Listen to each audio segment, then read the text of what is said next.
Mesdames, Messieurs, bonsoir. Votre numéro d'Afrique Libre aujourd'hui sera une revue de l'actualité africaine de la semaine écoulée.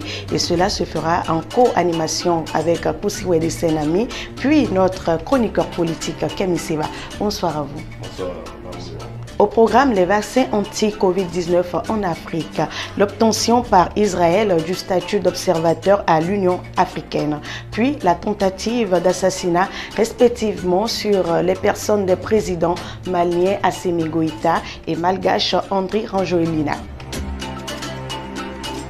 Depuis fin 2019, le monde entier découvre à travers la Chine une épidémie qui va très tôt se propager et prendre la planète entière en otage, avec à la clé des millions de malades et morts enregistrés sur les 5 continents. Vous l'auriez bien compris qu'il s'agit du Covid-19. Si aujourd'hui nombre de remèdes et vaccins sont proposés en solution à cet horrible virus, il n'en demeure pas moins que ces vaccins sont très controversés un peu partout et particulièrement en Afrique noire où l'on semble noter une très grande réticence de la population. Alors Kemi Seva, en tant que chroniqueur politique, analyste, pensez-vous que les vaccins anti-Covid-19 envoyés en Afrique représentent-ils des vrais dangers pour la santé de la population? Ma chère Maoulé, pour répondre à votre question, déjà d'abord bonsoir, mon cher Senami, bonsoir.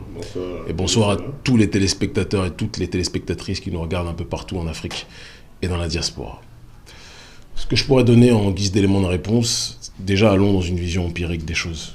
Le continent africain a été le terrain des plus grands labos pharmaceutiques du monde.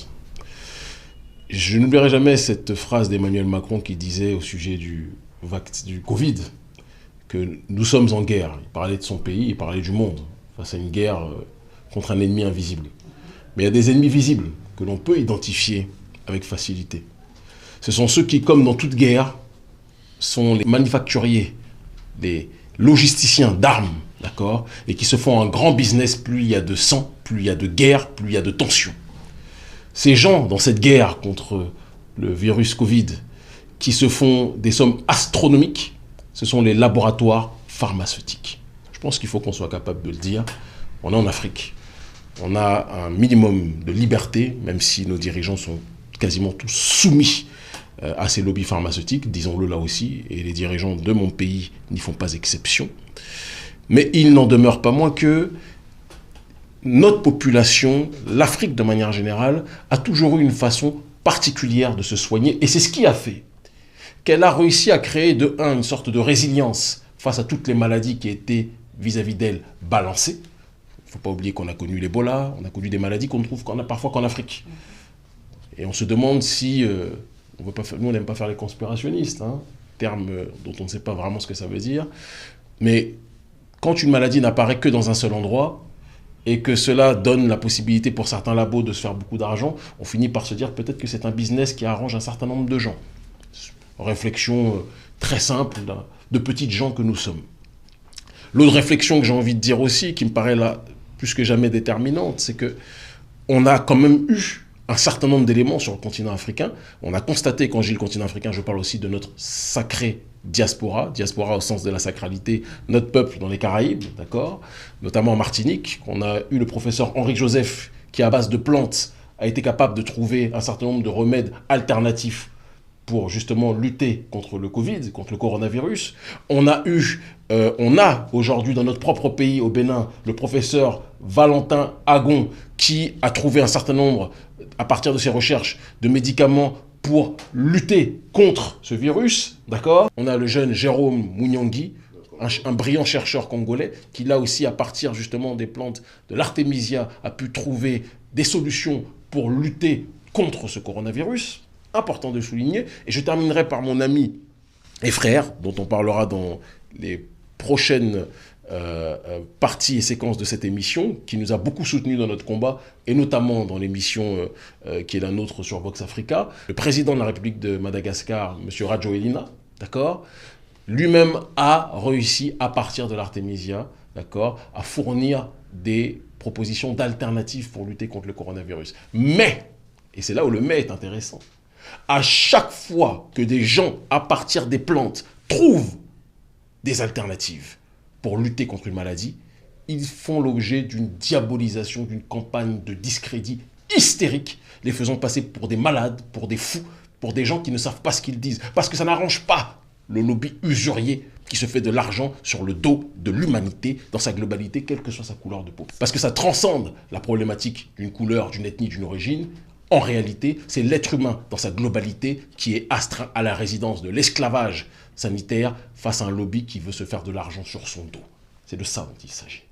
Je vais même aller plus loin, avant qu'on puisse rentrer dans le vif du sujet. Nos gouvernements qui ont suivi comme des petits chiots l'oligarchie sanitaire manifestée par l'OMS, l'Organisation mondiale de la santé, qui est la mondialisation néolibérale sur le terrain médical de manière extrême, d'accord ? Cette OMS a imposé qu'on arrête de distribuer les médicaments à base de plantes pour lutter contre le Covid. Parce que la seule chose qui les intéresse, c'est les vaccins. Parce qu'ils savent que ça rapporte de l'argent. Je ne vais même pas rentrer dans le vif du sujet. Est-ce que le vaccin fait ceci? Est-ce que le vaccin fait cela? Il y a suffisamment d'éléments un peu partout sur les médias sociaux aujourd'hui qui nous montrent des personnes qui ont eu des effets secondaires à partir de ces vaccins. Je ne vais même pas parler de ça. Je vais parler de pourquoi ils empêchent les gens de se soigner avec ce que Dieu nous donne, à savoir les plantes. C'est une question qu'il faut se poser. Avant que ces mafieux, justement, pharmaceutiques, nous sortent, justement, tout ce qui est vaccin, leurs médicaments, qui reprennent eux-mêmes à partir de plantes. Comment l'être humain se soignait auparavant? Est-ce que l'être humain avait un problème à vivre longtemps, il y a très longtemps? Bien sûr que non. Mais on veut aujourd'hui nous imposer un schéma parce que ça arrange ces usuriers. Les anciens gardiens du temple qui sont aujourd'hui les mafieux qui vivent sur le dos et sur la mort des gens. Eh bien, je termine mon propos introductif en disant simplement, puisque justement les produits à base de plantes sont interdits, soi-disant d'être vendus, nous, à titre personnel, moi, je vais faire un placement de produits anti-impérialistes, nous vendons des plantes Artemisia, même si ce n'est pas censé être autorisé de le faire, et nous le vendons sur le continent africain, nous les vendons dans la diaspora, et nous continuerons à le faire. Voilà l'acte anti-impérialiste qu'il faut faire face à cette réalité, faire vivre la pharmacopée endogène de nos pays, et ne pas accepter qu'on nous impose une façon de penser, une façon d'agir. Nous devons être libres de notre propre pensée. Donc voici le lien pour ceux qui veulent commander les plantes à base d'Artemisia. Moi-même, j'ai déjà eu le Covid. La meilleure façon de guérir, je le dis et je le répète simplement, c'est de prendre des médicaments à base de plantes. Voilà ce que j'ai à dire dessus. Oui, mais est-ce que là-dessus, au lieu d'accuser l'OMS, etc., est-ce qu'on ne devrait pas accuser plutôt nos États qui sont partis de cette organisation, hein? Personne ne les a forcés à signer pour être partis de l'OMS. Dès que vous êtes partis des organisations, vous dépendez de leur dictat. Mais si vous avez écouté mon propos un peu plus sérieusement, mon cher Senami, vous savez que j'ai vilipendé nos dirigeants. Non, je voulais que vous reveniez là-dessus. Ils sont soumis justement à l'OMS. Qui dit soumis dit parce qu'ils en font partie. C'est une règle, une loi de cause à effet. Mais ces dirigeants-là, Andry Rajoelina, par exemple, lui-même président de Madagascar, comme tous les pays du monde, ils sont d'une façon ou d'une autre liés à l'OMS. Malgré tout, il a essayé de résister. Donc le problème n'est pas aussi simple que de dire c'est parce qu'ils font partie de l'OMS etc. Il y a des conventions internationales qu'il est difficile d'éviter si on veut être dans un pragmatisme politique.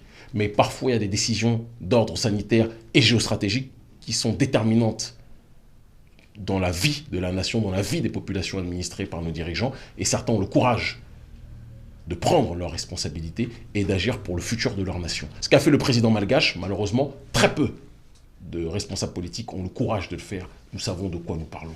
Le président Félix Tshisekedi, le président du Congo, avait eu à un certain moment un courage certain de pouvoir essayer de mettre en avant le jeune frère, le professeur Jérôme Mouniangui, par rapport à ses recherches. Et puis, pour X, Y raison, il y a eu des campagnes de discrédit contre lui, objectivement. Et ça, il faut qu'on puisse réfléchir toujours au pourquoi du comment. Parallèlement à cela, il y a eu aussi une sorte de doute qui a commencé à monter sur la question de la plante, mais des doutes alimentés par qui? Et c'est ce qui a fait qu'on se retrouve aujourd'hui dans des situations telles que celle-ci.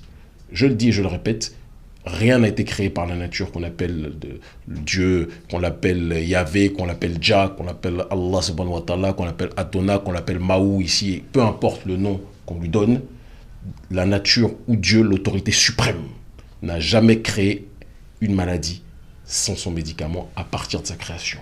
Mais il y a des usuriers qui veulent déformer les molécules issues des plantes créées par Dieu pour se faire de l'argent sur le dos de la nature. Mais ces usuriers ont un temps d'expiration eux aussi, et ce temps d'expiration correspond au réveil du peuple. Transition toute trouvée, Camille Seba, comme vous l'avez cité tout à l'heure, est-ce que ce courage qu'a eu le président malgache de trouver une alternative naturelle anti-Covid-19 pourrait expliquer donc sa tentative de meurtre ou d'assassinat? Je pense qu'on ne peut pas résumer la problématique de la tentative d'assassinat contre le président Rajoelina à son refus d'agir comme l'oligarchie sanitaire uniquement le veut. Je pense que c'est un ensemble de plusieurs facteurs. Il ne faut pas oublier aussi les revendications politiques du président Rajoelina sur la question des îles éparses qui appartiennent aujourd'hui à la France. C'est du colonialisme pur, violent, et que M. Rajoelina condamne et conteste.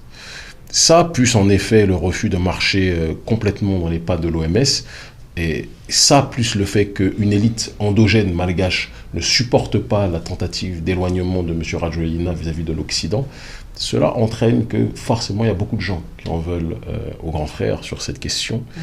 Et il est évident que quand on mène aujourd'hui un combat, que l'on soit président, que l'on soit activiste politique, qu'on soit un penseur, peu importe, qui ne va pas dans le sens des autorités occidentales, de l'oligarchie occidentale, qui elle-même sacrifie son propre peuple, alors pourquoi va-t-elle se priver d'essayer de sacrifier les populations à la peau sombre?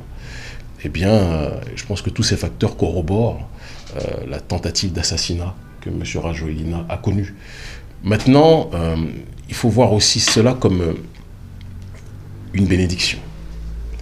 Parce que quand vous menez un combat et que ceux que vous combattez vous considèrent tellement dangereux que soit ils veulent vous déstabiliser, soit ils veulent vous emprisonner, soit ils veulent vous tenter de vous assassiner, ça veut dire que vous êtes sur le bon chemin.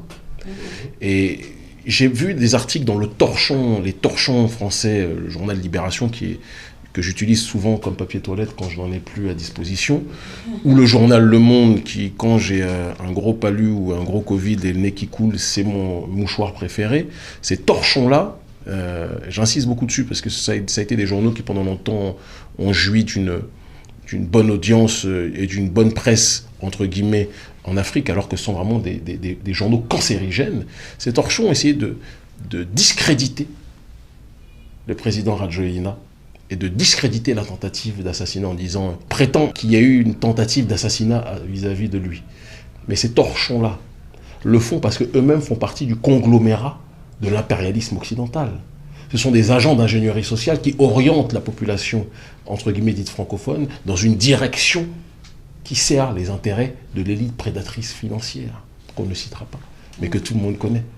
Et donc, M. Rajoelina, plus il est discrédité, et je le dis souvent, plus il doit voir ça en réalité comme une bénédiction. Ces tentatives-là sont un ensemble de choses qui synthétisent la problématique de nos pays. Aujourd'hui, nos pays sont astreints à la résidence de la soumission. Si l'un d'entre nous se lève, il ne va pas être simplement combattu par l'Occident, il va être combattu par les agents endogènes de ce même Occident. Et donc le combat est bicéphale, un combat devant et un combat derrière, parce qu'on est censé protéger notre peuple, mais au sein de notre peuple, il y a des gens qui voudront notre fin. Et on pourrait aussi rapidement revenir, excusez-moi, sur les 2 Français qui ont tenté, donc qui ont contribué à cette tentative d'assassinat du président. Pourquoi la France? Bonne question. Mais je pense qu'il y en a qui n'aiment pas justement la question de la volonté d'autodétermination. J'en sais quelque chose et nous sommes nombreux à le savoir. D'accord, mais la tentative d'assassinat sur le président malgache n'est pas sans oublier celle du président malien. Qu'en dites-vous? Quelle analyse en faites-vous? Il y a quand même un lien de cause à effet très intéressant. Et si on voulait faire un théorème beaucoup plus global, on oserait même mettre dedans la tentative d'assassinat réussie vers son âme sur le président Jovenel Moïse. Il y a quand même une sorte de nervosité de l'élite financière en ce moment vis-à-vis des populations du Sud qui ne veulent pas se soumettre à l'agenda décrété par cette dernière. Je pense que le président malien, Assimi Goïta, là, il y a d'autres paramètres qui rentrent en ligne de compte. J'ai lu, hein, moi je reçois toutes sortes d'informations de part et d'autre. Des gens qui disaient ils ont tous refusé l'histoire du vaccin, etc. C'est plus complexe que ça. Je pense qu'il faut qu'on soit aussi rigoureux dans l'analyse politique et dans l'analyse sociale et géostratégique actuelle. Le président Assimi Goïta, dire qu'il est... c'est un frère, hein, dire qu'il est hystériquement opposé à l'impérialisme français, ça, ce sont, pour moi, des choses qui ne sont pas... qui sont peut-être vraies de manière théorique, parce que de ce que je sais, je ne peux pas trop en dire, mais c'est quand même quelqu'un qui aime profondément son peuple, reconnaissons-le, ça c'est clair et net. Mais ce n'est pas celui qui, en plus la situation dans laquelle il est actuellement ne le permet pas si facilement, en tout cas, c'est pas celui qui est le plus frontal vis-à-vis des Occidentaux aujourd'hui. Il essaye de calmer tout le monde, parce qu'on est dans une période transitoire. Donc ceux qui disent oui, je vois des fake news, oui, c'est parce qu'il a refusé ceci. Non, c'est pas vrai. C'est parce que l'élite française pressent que Goïta, c'est pas quelqu'un qu'ils pourront contrôler facilement. On est dans une prospective, on n'est pas dans une constatation des faits actuels. Mais, on l'a dit, Assimi est proche de diverses nations, qui ne sont pas forcément les meilleurs amis de la France, de l'élite française. Et Assimi est quelqu'un qui met dans son gouvernement des panafricanistes. Ce n'est pas le cas, par exemple, de notre président Patrice Talon, par exemple. Hein, même si parfois il participe à des congrès panafricanistes bidons, sur lesquels je ne reviendrai pas dans cette émission pour ne pas vous créer des problèmes. Mais même les caméramans sourient. Bref, et donc je terminerai mon propos en disant que Assimi Goïta est cette race de dirigeants politiques qui ont le potentiel de changer la ligne politique que nos pays africains, entre guillemets dits francophones, connaissent depuis un certain nombre d'années. Il n'est pas encore à la phase de l'action, donc c'est beaucoup de spéculation. Mais l'ennemi sent le potentiel. Et le petit qui a tenté de le tuer, qui d'ailleurs est mort, alors de quelle manière est-il mort? Il y a deux hypothèses. Soit il a été, disons les choses, hein, abattu. Tous ceux qui ont été en prison, moi j'étais dans une prison africaine, c'est pas le camping là-bas, hein, c'est pas le pique-nique sur la plage. Les gardiens tabassent, les gardiens frappent. Donc soit c'est cette option-là, mais ça n'arrangerait pas les autorités maliennes. Ou alors l'autre option, c'est que des gens bien insérés, peut-être même dans le régime en question, qui ne veulent pas qu'Assimi continue à gouverner parce que son potentiel est trop dangereux, ont payé des gardes pour tuer le petit pour qu'il ne parle pas. Parce que si on sait qu'il y a commandité, ça peut remonter très loin, peut-être jusqu'à l'Élysée, si vous comprenez de quoi je parle. Voilà. Non, moi, quand même, l'amateurisme avec lequel le prétendu assassin, là, il a agi, m'a frappé, moi. Tuer un président de la République de cette façon, c'était un peu trop facile. Vous savez que c'était... on a tous vu les images, hein, on peut peut-être les remontrer.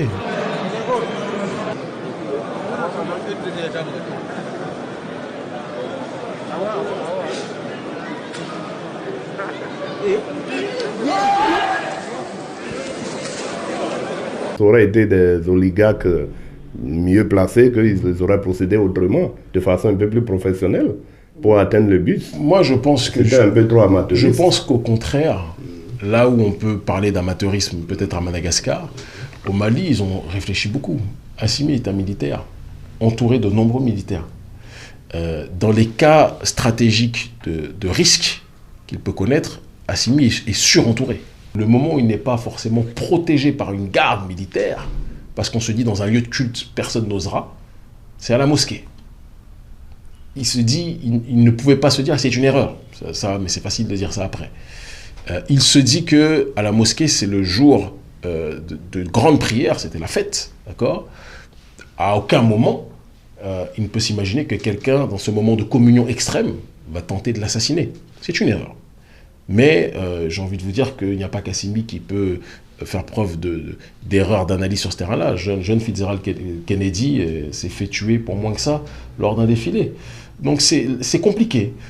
Mais je ne pense pas que ce soit la tentative de meurtre la plus bâclée quand on voit les images. Et quand même, on était à une seconde. S'il n'y a pas eu un réflexe rapide d'Assimi et de ceux qui l'entouraient, Assimi y passait. D'ailleurs, un des membres de l'entourage d'Assimi a été blessé. Donc ça a été très rapide. Là où à Madagascar, on pourrait pointer du doigt le côté guignolesque des petits assaillants qui ont voulu jouer un jeu qui était trop compliqué pour eux. Et il faudra que Macron, la prochaine fois, essaye de recruter des gens plus sérieux. Que les corrupteurs essayent de... Non, je n'ai pas dit Macron, quand même. De recruter des gens plus sérieux. Et pour finir, nous parlons de l'obtention par Israël du statut d'observateur à l'Union africaine. Kémy Séba, quelle est votre opinion face à ce sujet? Ma chère Maoulé, vous savez, je fais partie d'un courant pour lequel je suis en prison qui s'appelle l'anticolonialisme. Et l'anticolonialisme, normalement, pour toutes les populations colonisées, ça devrait être, non pas une religion, mais au moins un des leitmotifs les plus puissants, par définition. Mais malheureusement, pour nos dirigeants, le colonialisme n'est pas un problème, puisque eux-mêmes sont des agents de cette colonisation. C'est Frantz Fanon qui disait que quand la première phase du colonialisme disparaîtrait, la nouvelle phase verrait à la tête de nos États des colons qui ont notre couleur de peau. Masque blanc, peau noire. Ben, on est dans cette situation-là. Bon, peau noire, masque blanc, il en parle très bien. Dans les damnés de la terre aussi. Dans l'an 5 de la Révolution africaine aussi. Eh bien, dans cette situation, Israël, qui est la plus grande entité coloniale qui existe aujourd'hui dans le monde, il faut quand même qu'on rappelle que ces gens-là sont venus braquer une terre qui est celle des Palestiniens.